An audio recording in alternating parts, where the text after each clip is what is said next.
Before I start, I want to get your opinion and look at each of the left versus right architectural pictures, and tell me which one looks more aesthetically pleasing. I'm not asking about your personal experience with the building, or your understanding of its function or sustainability, just looks. Here on the left, we have the iconic Empire State Building. On the right is the 432 Park Avenue. Both are iconic skyscrapers in New York City. Which one do you think looks better? Now what about this one? On the left, we have some very colorfully painted historic row houses. Could be anywhere in Europe, though I could be wrong. On the right, we have a typical 1950s-styled public housing complex, which are common in East Coast cities, and they cater to the lower income. Which one looks better? Here we have on the left a historic American Main Street type of downtown, with commercial activities on the street level and maybe some mixed use on the upper levels, while on the right is a big box store with its gigantic parking lot. But hey, both types of development serve the exact same purpose, right? Think about it, which is to sell products to people.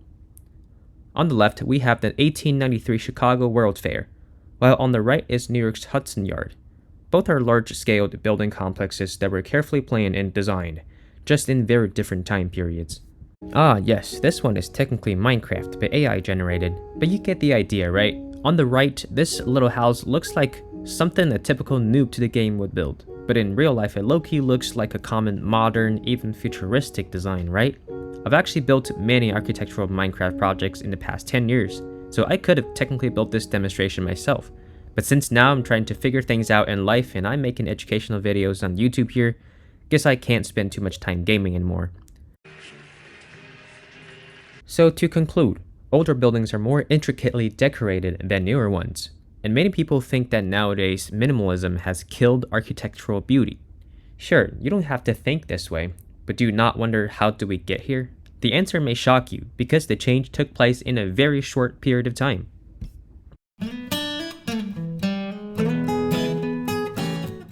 Yo, what's up? Welcome back to my channel. As you can see from my YouTube username, Conservative Geographer, you can tell that valuing tradition and morality is a central identity of mine. So in terms of our living environment, I believe that us conservatives usually reminisce what is considered good and beautiful that have stood the test of time for hundreds, if not thousands of years. That's why many of us reject modern art and minimalism and all sorts of design, you get what I'm saying? PragerU actually once did a satire video just on that. Well, of course, there are all sorts of beautiful traditional architecture all over the world. For the sake of this video, since most of my viewers are Westerners, and I'm not actually an architecture student, let's just focus on the styles that originate in Europe and according to my personal, not so professional understanding. We're talking about the evolution all the way back from Greek, then Roman, colonial, Victorian, to Parisian styles, etc. I don't know. But then entered the City Beautiful movement starting in the late 1800s. I would describe them as a wave of architects, artists, and government officials putting so much collective effort into carefully designing and planning the cities to make them look aesthetically appealing. You're talking about monuments, museums, fountains, gardens, and giant squares. Like anything beautiful that you can think of. Prime examples of such designs that are still present today? Oh, I guarantee you there are plenty. Washington, D.C.'s National Mall and Chicago's waterfront. I'd argue there's still absolutely gorgeous urban design, by today's standards even. However, later on, I'll mention the criticisms on this movement because it is actually associated with some not so good practices.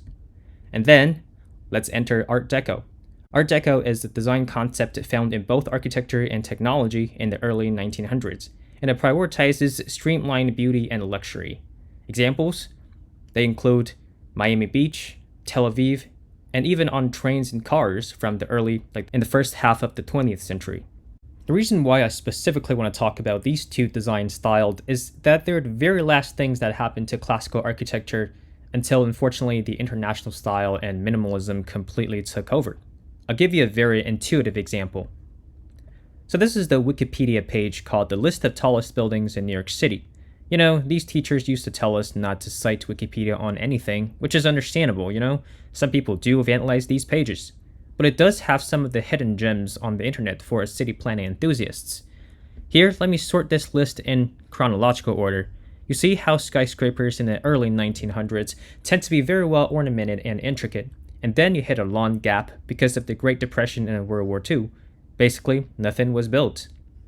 And after that, these simplistic and geometric big boxes took over, and the era of classical architecture is gone. Just look at that.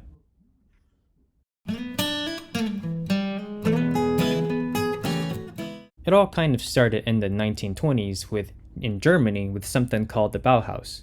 Bauhaus was both a design school and later became an architectural movement itself. So the idea was function over decoration. Keep it simple with clean lines. So check this out. This is the original Bauhaus campus building. It looks kind of basic today, right? It's just a gray and industrial cube. But this was built in the 1920s. This was revolutionary back then. One of the famous leaders of this style, Mies van der Rohe, later moved to Chicago and helped bring that minimalist glass and steel vibe to the US. So, like I said, back then, this minimalist look felt futuristic, but not everyone liked it. Adolf Hitler actually hated Bauhaus. So yeah, therefore the Nazis shut down the Bauhaus design school, called it quote-unquote communist and Jewish, and instead pushed for a more classical yet ambitious plan, like I'm totally gonna butcher this, Welthauptstadt Germania. This is a project designed by Hitler's good buddy Albert Speer, which was basically the City Beautiful movement on steroids. Like, come on, this plan was basically gonna bulldoze the entire city of Berlin, although the Allies' endless bombing helped achieve this goal in some way. Well, never mind, the German world capital was never realized, you get what I mean. After World War II, modernism and the international style absolutely took off globally. And to be fair, there were some apparent benefits associated with technological advancements. Materials got more efficient, buildings became easier to cool or heat, and there are better lighting techniques, and more consideration to the building evacuation process. So international style really exploded, especially in this place called Brasilia, where the new capital city of Brazil has taken a full-on modern approach in urban design. Personally, I actually really like that particular design, to be honest. But the problem is, these simplistic big boxes started showing up everywhere in the world, US, Europe, India, Japan, etc., even where it didn't quite fit. Like, do we really need all-glass facade buildings in hot, sunny places? And when you copy and paste this style across the world without even thinking about local culture, climate, or geography, cities start to lose their identity. Everywhere looks the same. An example, a very famous one, is that when Yamasaki's World Trade Center's Twin Towers were completed in 1970, the New Yorkers hated them at the time. They just didn't fit in with the rest of lower Manhattan. By the way, another criticism on the City Beautiful movement mentioned earlier was that large urban renewal processes are always associated with it. City Beautiful might have died in America post-World War II, but urban renewal didn't. Starting in the 1950s, a lot of older neighborhoods got demolished in the name of beautification or slum clearance. So what kind of things replaced them? The answer is giant towers, parking lots, and freeways. A lot of the history was erased in many different cities.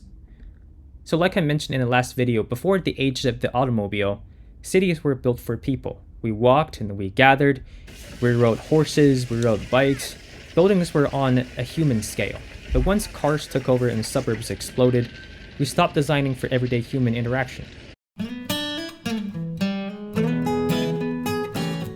So yeah, everything comes with pros and cons. Minimalism, the international style, and urban renewal may have looked modern and clean, but they also killed a lot of architectural beauty along the way. And City Beautiful movement had its own flaws too. And I'm not trying to blame any individual for this, whether it be Mies van der Rohe or the notorious Albert Speer. It was just a large-scale, global, somewhat rapid yet also gradual change.